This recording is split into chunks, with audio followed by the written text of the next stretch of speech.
Malam ini aku akhirnya faham sesuatu. Bayang yang aku nampak selama ini, aku ingat dia cuba ganggu aku. Tapi malam ni aku sedar.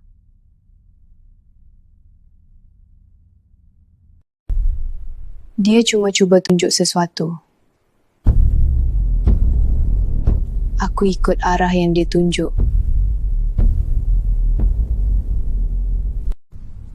Dan masa aku tengok cermin itu,